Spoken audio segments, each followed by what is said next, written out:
in this video in this video in this video मैं 26 जनवरी के बाद मैं पूरे संपूर्ण देश भ्रमण पर निकल रहा हूं संपूर्ण समाधान के लिए, इसकी प्रचार प्रसार के लिए लोगों के बीच में। तो आप सभी के लिए एक बहुत बड़ा खुशखबरी है कि मैं इसी वीडियो से, इस 8वीं वीडियो से, वीडियो के बीच बीच में कुछ प्रश्न पूछने का प्रश्न सेशन शुरुआत कर रहा हूं। ये बात है आज से लगभग 20-22 साल पहले की, जब उस समय मेरी उम्र मात्र 12 या 14 साल की रही होगी और उस समय मैं 7वीं क्लास में पढ़ता था। एक पुस्तक जिसके बारे में मैं अभी बात करने वाला हूँ इस वीडियो में, जिस पुस्तक का नाम था बाबा विनोबा भावे, जिसका टाइटल भी है, और एक और पुस्तक था जिसकी शॉर्ट इन्फॉर्मेशन सिर्फ दे रहा हूँ। वो दूसरी पुस्तक का मुझे नाम याद नहीं है, लेकिन उसके अंदर एक कहानी था। एक 12-14 साल का बच्चा एक मरे हुए चूहे के बिजनेस करते हुए आने वाले 8 से 10 वर्षों में वो पूरे उस देश के सबसे अमीर इंसान बनने के साथ साथ वहां के राजा के बेटी से शादी भी कर लेता है। कहूँगा कि बाबा विनोबा भावे के उस ली हुई प्रेरणा से हम संपूर्ण समाधान में क्या क्या कर सकते हैं। आज का तीसरा सवाल है कि मेरा आप ये वीडियो देश के किस राज्य से देख रहे हैं, किस डिस्ट्रिक्ट से देख रहे हैं। विनोबा भावे के बारे में मैंने क्या पढ़ा था उस पुस्तक में और मैंने उनसे क्या प्रेरणा ली। अपना एक एनजीओ भी शुरुआत किया था एक अपने दोस्त के साथ, लेकिन कुछ कारणों से वो एनजीओ 3 से 4 महीने ही चल पाया। अभी तक मैंने 5 प्रश्न जो पूछा हूँ, वो 5 प्रश्न का टॉप 10 जवाब को ही मैं विजेता घोषित करूंगा। और कोई सिर्फ और सिर्फ 3 लोगों को मदद करे तो पूरे देश के अंदर पूरा वीडियो फैल जाएगा। तो आप चाहे तो उस तरीके को इस्तेमाल कर सकते हैं इस वीडियो को भी फैलाने में, क्योंकि जब मुकेश अंबानी जैसे देश के सबसे अमीर इंसान सभी सुख सुविधा को नहीं ले सकते तो फिर सोचिए आपके बात के अंदर दम है। मैं आपको अपने YouTube चैनल पर लाइव चर्चा करने के लिए आमंत्रण करूंगा। बाबा विनोबा भावे के कुछ संक्षिप्त जानकारी दे रहा हूं कि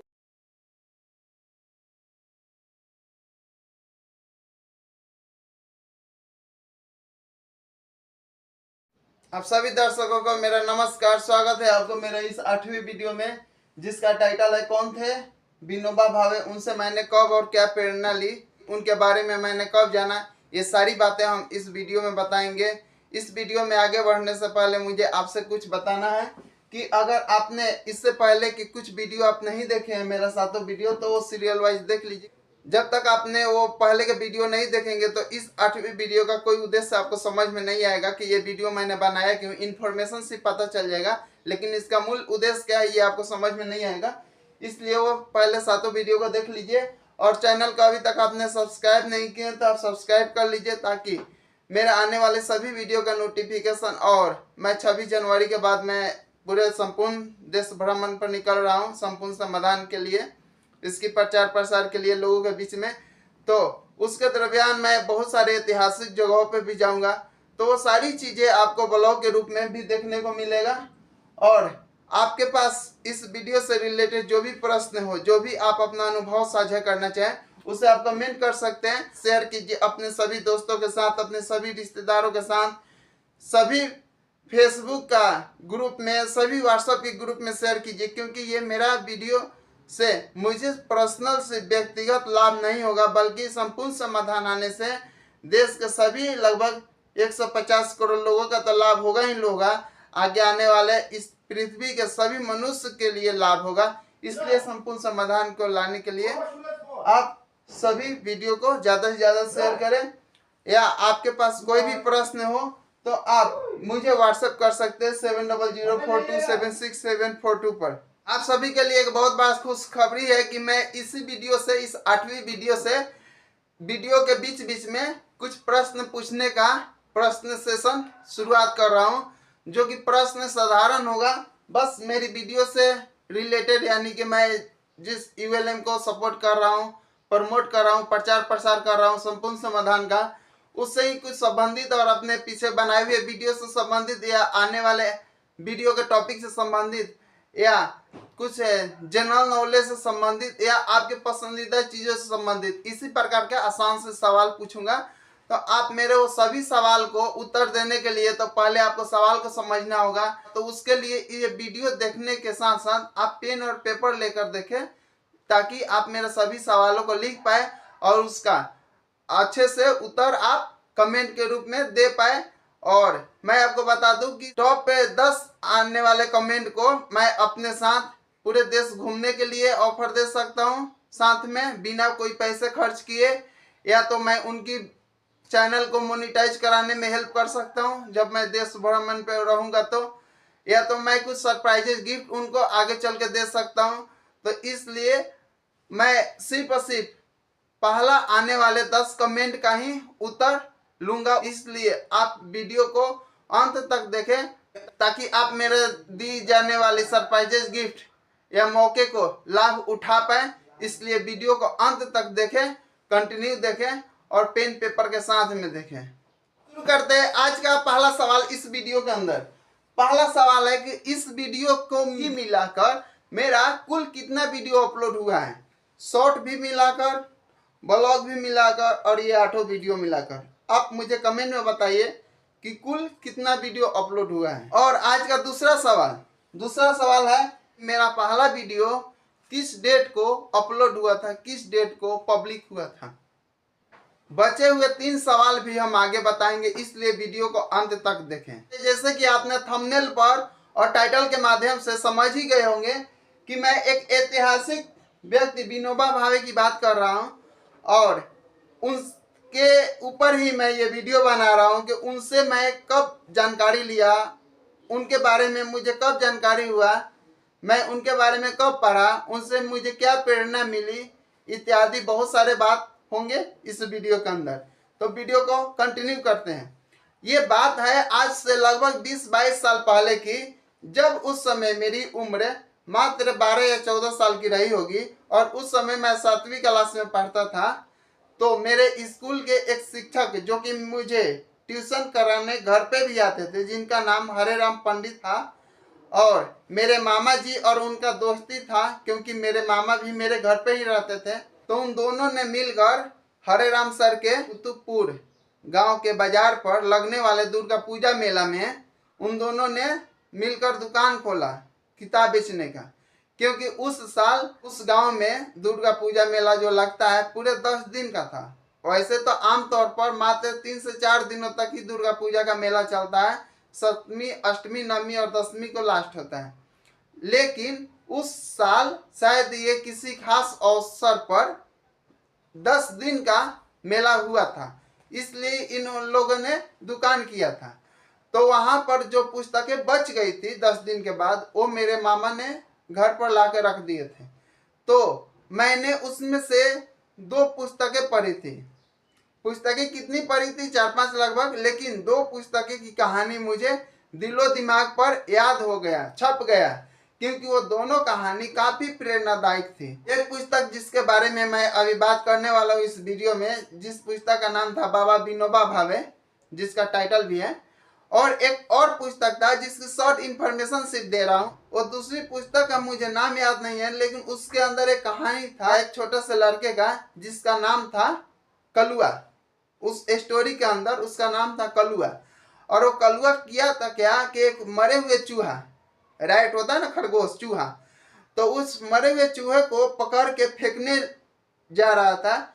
जैसे फेंकने जा रहा था वहीं पर उसके साथ एक घटना घटा और उसकी एक वहीं पे बिजनेस की शुरुआत हो गई। और उस बिजनेस बदौलत वह उस कहानी के अंदर बताए गए देश के अंदर सभी से ज्यादा धनवान इंसान बन गया, सबसे रिचेस्ट इंसान बन गया। उसके बाद उस देश के जो भी प्रधानमंत्री या राजा थे, उसकी बेटी से उसकी शादी होती है।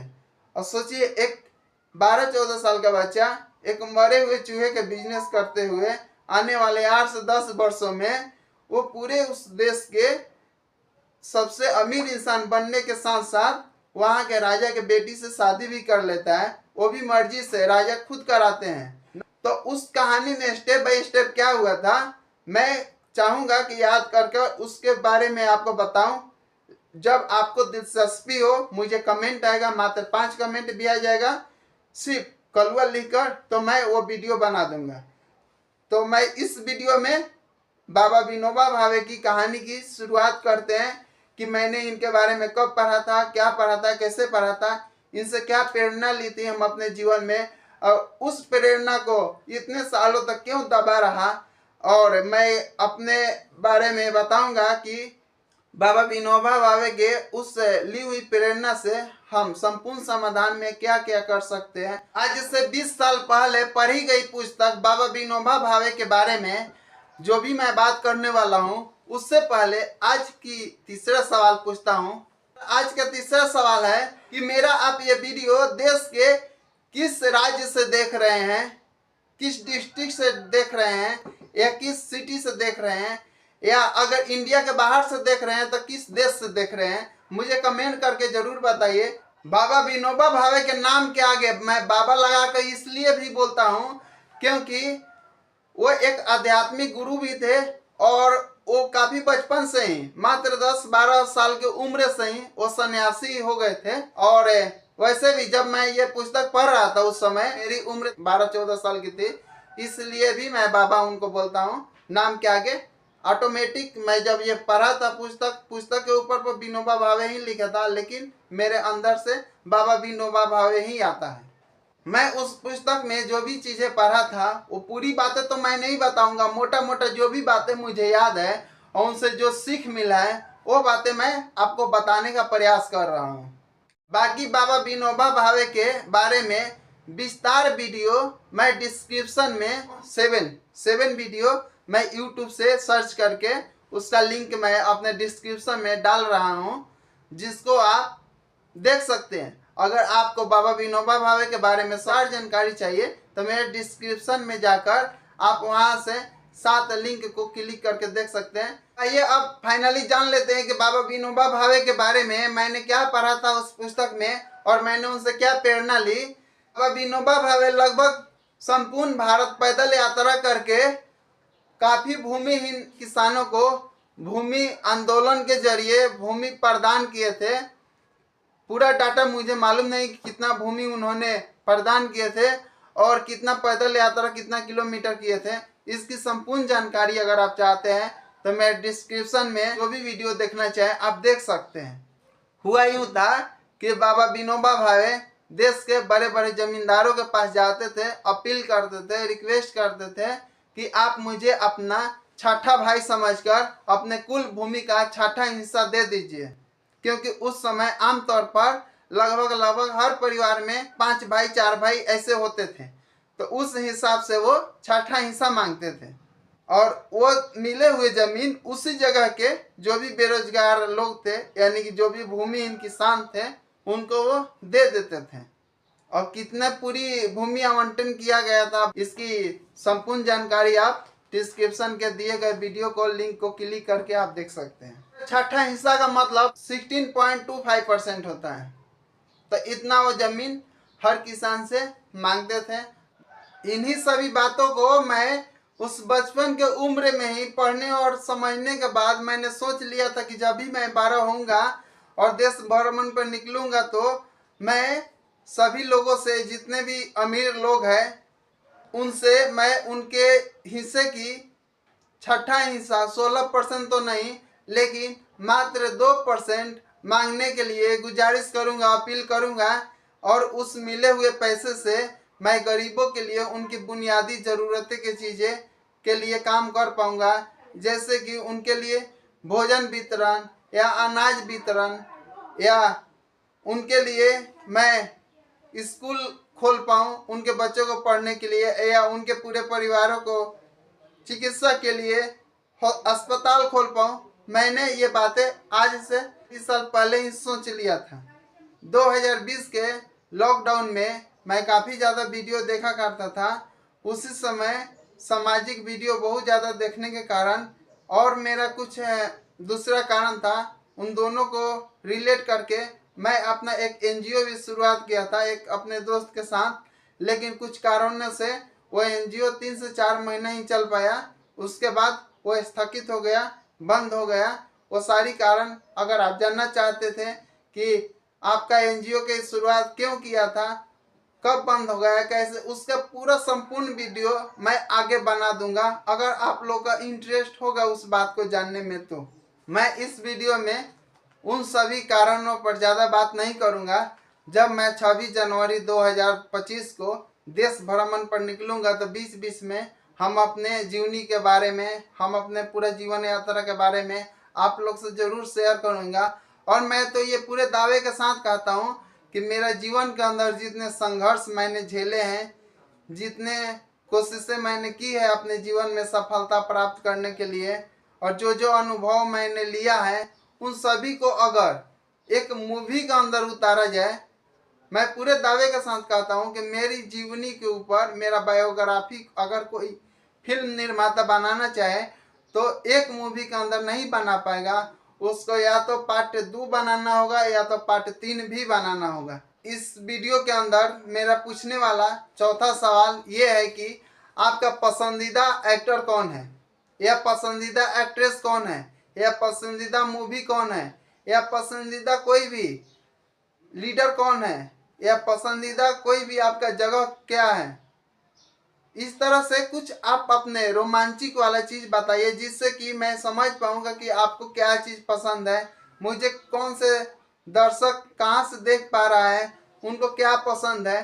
पांचवा सवाल ये है कि अगर मैं आपको देश यात्रा के दौरान आपको मैं ऑफर दूं या साथ ले जाने का, या दिए गए प्रश्नों के उत्तर देकर 10 टॉप 10 के अंदर आकर आप विजेता बनते हो, तो उसमें अगर मैं आपको ऑफर दूं, चांस दूं, मौका दूं, तो आप कौन कौन से जगह पर जाना चाहोगे, किस किस राज्य में घूमना चाहोगे, या किस किस हिल स्टेशन पर जाना चाहोगे, या किस किस दार्शनिक स्थल पर आप जाना चाहोगे मेरे साथ, आप मुझे जरूर कमेंट करके बताएं। और अभी तक मैंने पांचों प्रश्न जो पूछा हूँ, वो पांचों प्रश्न का टॉप 10 जवाब को ही मैं विजेता घोषित करूँगा। और उन 10 को ही हर वीडियो में टॉप 10 विजेता में से कुछ लोगों को मैं सरप्राइजेस गिफ्ट दे सकता हूँ, कुछ लोगों को मैं अपने साथ घूमने लेके जा सकता हूँ, कुछ लोगों के चैनल का मैं मोनेटाइज के लिए मैं अपने स्तर से प्रयास कर सकता हूँ।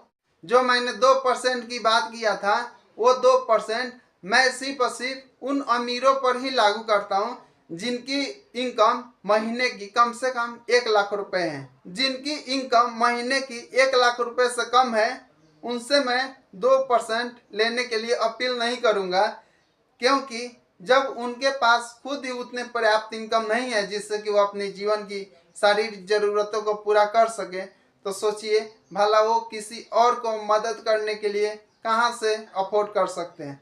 अगर वो अपनी खुद की इच्छा से मुझे सपोर्ट करे संपूर्ण समाधान को आगे बढ़ाने में, ईवीएलएम को आगे बढ़ाने में, या जो भी मैं समाज सेवा करना चाहता हूँ देश यात्रा के दरमियान, उस समय वो कुछ भी अपने स्तर से मदद करे। अगर वो रोजाना का 1 रुपये से लेकर 10 रुपया, 20 रुपया, 30 रुपये तक भी मदद करना चाहते हैं, महीने का 100 रुपया, 200, 500 रुपये भी मदद करना चाहते हैं, तो मैं उनकी इस मदद का स्वीकार करूंगा। क्योंकि देश की जितनी भी जनसंख्या है, अगर सभी लोगों ने 1 रुपये रोजाना मदद करे तो रोजाना का 100 करोड़ रुपया होते हैं। और इस 100 करोड़ रुपये से सोचिए हर सिटी में एक हॉस्पिटल रोजाना खोला जा सकता है। एक हॉस्पिटल में 100 करोड़ रुपया नहीं लगते हैं, और एक विद्यालय कॉलेज में 100 करोड़ रुपया नहीं लगता है। और पूरे देश में 700 जिला है। अगर हर जिला में एक दिन के मदद से एक जिला में हॉस्पिटल, स्कूल सब कुछ व्यवस्था कर दिया जाए एक जिला के अंदर, तो पूरे देश के अंदर ये सारी समस्याएं दूर की जा सकती है। ये मैं अपनी सोच बता रहा हूँ, जब मैं पहले सोचा था उस समय की। लेकिन अभी जब संपूर्ण समाधान है, तो संपूर्ण समाधान तो देश के सभी 150 करोड़ लोगों को सभी सुख सुविधा दे ही देगी ईवीएलएम सरकार आने के बाद। फिर भी देश के सभी परिवारों तक पहुंचाने के लिए जो कुछ भी पैसे की जरूरत होगी, ईवीएलएम को प्रचार करने के लिए, संपूर्ण समाधान को प्रचार करने के लिए जो कुछ भी पैसे की जरूरत होगी, और समाज सेवा करने के लिए कुछ लोगों ने भी कुछ भी मदद किया, तो ये सब चीज सफल हो जाएगा।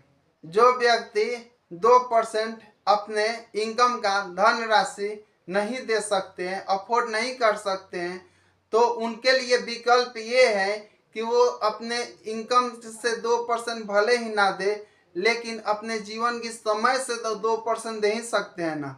वो 2% होता है रोजाना के 24 घंटे के 2% 28.8 मिनट, जो कि मेरा वीडियो ऑन एवरेज 24 मिनट का ही होता है। मैं चाहता हूं कि वो मेरा सभी वीडियो देखे, जिससे कि ईवीएलएम संपूर्ण समाधान की जानकारी मिले।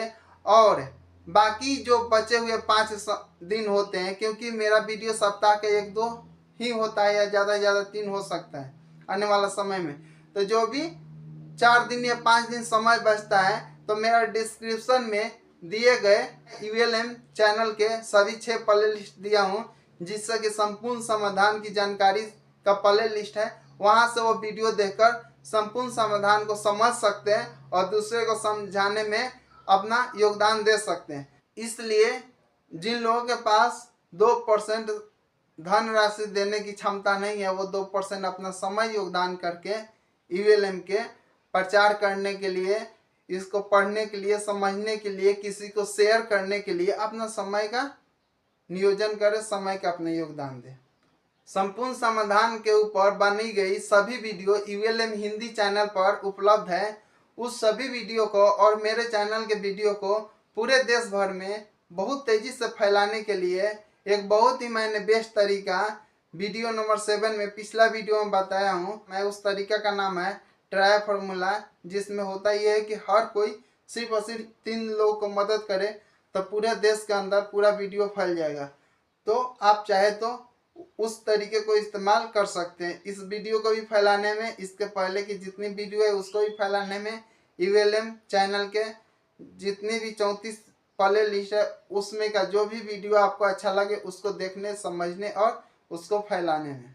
एक बात और आपको मैं साफ साफ स्पष्ट बता दूं, ये 2% पैसा हो या समय हो, दोनों का आपका इन्वेस्टमेंट आपको वापस मिलेगा।